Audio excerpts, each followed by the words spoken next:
Neymar emoji, les gars. Hier soir encore, je crois il s'est fait une entorse. Et en fait, j'ai compris que, les gars, c'est même plus de la faute à Neymar. Si vous remarquez bien, Neymar, il se fait toujours la même entorse. Et j'ai vu un docteur qui disait quoi?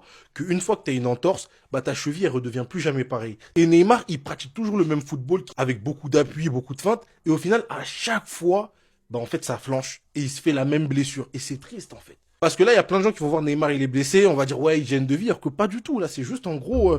C'est un défaut sur son corps en mode parce que tu t'es trop blessé comme ça et en gros ta cheville elle est plus la même. C'est une dinguerie les gars, ça me fait trop de peine. Ça me fait trop de peine. Ce mec-là jusqu'au bout, on aura ce sentiment de putain. Jusqu'au bout les gars. Là on voit tout le monde en train de se préparer pour la Coupe du Monde 2026. Pour la dernière Coupe du Monde, mélange ancienne, nouvelle génération. Il peut pas ne pas y avoir Neymar. Surtout qu'au Brésil là il n'y a pas de leader naturel. Mais c'est tellement dommage les gars. C'est tellement dommage. En fait avec Neymar les gars je crois que c'est cuit. Je crois que c'est cuit en fait. Je crois que son corps même, il répond plus. C'est tellement dommage. Le Big Ney, ça va se terminer comme ça, les gars. Voici la différence de traitement entre Coman envers De Jong et De La Fuente envers Yamal. De Jong, qui est l'un des meilleurs joueurs des Pays-Bas, qui est l'un des joueurs préférés, voire le joueur préféré de Coman, on sait tous, a disputé un match contre la Pologne et a été renvoyé immédiatement à Barcelone car il n'était pas à 100%.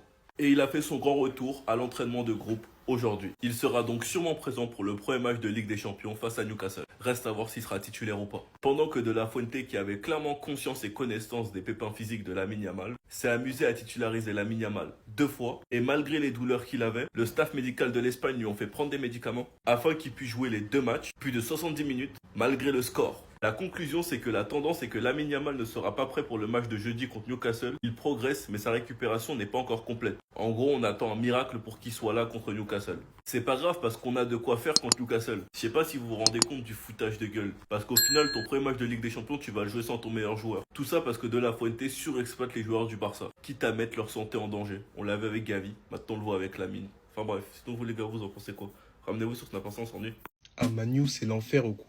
En fait, les gars, j'étais pas censé faire cette vidéo. En demain, je devais dormir. Là, il est tard, les gars. Enfin, il est 23 heures. En fait, là, ce que je viens de voir, Onana, MOTM. 8 arrêts, le même match. Vous savez, c'est qui André Onana de Manu, de Manchester United? Gars. Wesh, Onana, MOTM. Mais on aura tout vu dans la vie, les gars. Mais là, ah les gars, même demain, Baino Gittens, il devient fort. Maintenant, j'ai repris confiance, hein. J'ai repris confiance en Baino Gittens. Comment André Onana MOTM, les gars? André Onana. Ah, le football, vraiment. En plus, Manu, ils sont fait torpiller, les fait 3-0, les gars. Putain. Non, en fait, moi, c'est juste pour dire que là, j'ai repris confiance. J'ai repris confiance. Non, mais frérot, là, c'est pour dire, là, là, je te fais confiance maintenant. MOTM, il a fini homme du match. Pour son premier match, il a fait 8 arrêts. Le mec, il n'arrivait pas à faire 8 arrêts en une saison. Là, il en a fait 8 en un match. Je crois en toi. Ah bah, non, je crois en toi maintenant, là. T'es obligé de performer maintenant. Onana, il... Ah, mon gars. Baino, je crois en toi. Les gars, le football, vraiment. Votre gars soi-disant plus fort que Ronaldinho. Voilà. Un beau contrôle, une blessure. Un beau geste, une blessure.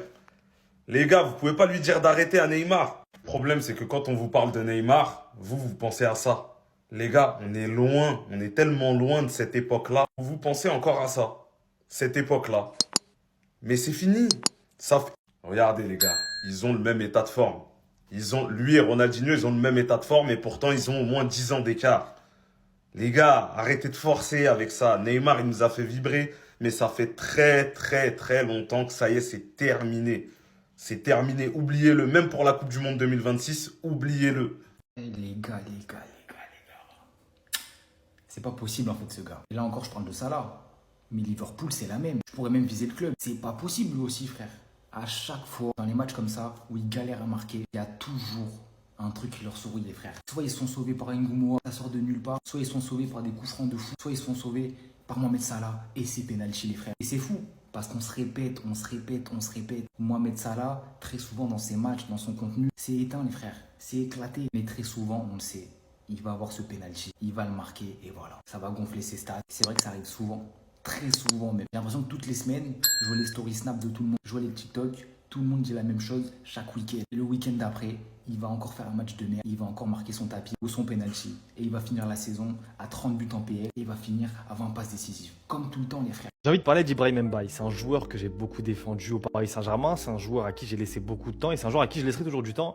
Mais là, on est dans une situation assez, je vais pas dire critique, mais pas loin en tout cas en termes de renfort offensif. Il n'y a plus beaucoup de monde. Et le problème, c'est que c'est dans les moments comme ça qu'un joueur comme Mbaye doit justement montrer qu'il est déjà prêt à jouer quand le club a besoin de lui. Je vais prendre un autre exemple pour que vous compreniez un petit peu. Lamine Yamal, toute proportion gardée, je parle pas du niveau, il s'est imposé au FC Barcelone lorsque le club allait au plus mal parce que justement il y avait une brèche, il est rentré dans la brèche, il a tout éteint. Je vous dis pas qu'Mbaye c'est Lamine Yamal, loin de là, mais il a des qualités qu'on voit. Pour moi, aujourd'hui, ça me fait un petit peu penser à un profil Kingsley Coman, mais la vérité c'est qu'il est encore beaucoup trop tendre. Avant, moi ce qui me dérangeait c'était plus son côté physique. Là on voit qu'il a grandi physiquement, même en Ligue 1, il commence à faire le taf. Mais le problème maintenant c'est dans la tête. Et dans la tête, faut que ça se règle assez rapidement parce que là, il aura du temps de jeu. Et j'ai peur que ce temps de jeu, limite, joue en sa défaveur. Parce qu'on attend beaucoup plus de lui au vu des absences offensives. Et si à chaque perf, il nous sort la perf qu'il a fait aujourd'hui, ça va être compliqué. Parce qu'aujourd'hui, clairement, dans le dernier geste, même si Gonzalo Ramos, c'est une sacrée chèvre, hein, il y a 2 buts, je pense qu'il aurait dû les mettre sur des passes d'Mbaye. Mais la vérité, c'est qu'il fait souvent les mauvais choix. Il est souvent très brouillon. Il est jeune, c'est vrai. Mais le problème, c'est qu'aujourd'hui, à 17 ans, tu commences à être déjà un mec qui, dès que tu rentres, tu dois être percutant. Et malheureusement, c'est ce qui manque à Mbaye. C'est un joueur que j'aime beaucoup, encore une fois. Donc, je le critique pas, mais il faut juste que ça change assez rapidement parce que j'ai peur que les supporters commencent à perdre patience. Et dans un club comme le Paris Saint-Germain, tu n'auras pas non plus 10 saisons pour t'adapter et pour être performant. Est-ce que vous pensez qu'Mbaye va s'imposer dans la rotation cette saison au Paris Saint-Germain? 50 millions, 100 millions, 150 millions. Voilà, il partira pas. Partira pas. Et je tiens à présenter officiellement mes excuses devant tout le peuple barcelonais. Oui, je voulais pas vendre Fermin, mais j'ai fait partie de ceux qui disaient que dans tous les cas, au bout d'un moment, va falloir vendre quelqu'un, que ce soit Casado, Fermin, peu importe. Mais la situation financière, elle est intenable, faut vendre quelqu'un. Faut vendre quelqu'un. Pas lui, c'est tout. Si ce soir vous avez pas compris, moi j'ai compris. Dani Olmo, pas Dani Olmo, on bat les couilles.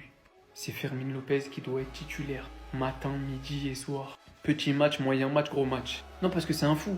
Là, il vient ouvrir le score en ouvrant son pied droit. Ça m'a surpris qu'il n'utilise pas son pied gauche. Parce qu'on parle pas assez de son pied gauche. Et derrière, il nous oblige à parler de son pied gauche. Pas de jaloux. Je sais plus si je suis gaucher ou droitier. Mais c'est à lui qu'on doit dire ça. Vous voyez où il est? Vous voyez où la balle elle est? Ça fait but. Il a tiré pied gauche. Vous voyez la dalle qu'il a sur le terrain. L'amour qu'il porte au club.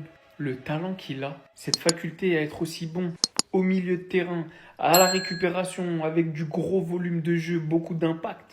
Et dans les 30 derniers mètres avec des appels dignes des meilleurs neufs. Non, alhamdoulilah, il n'est pas parti.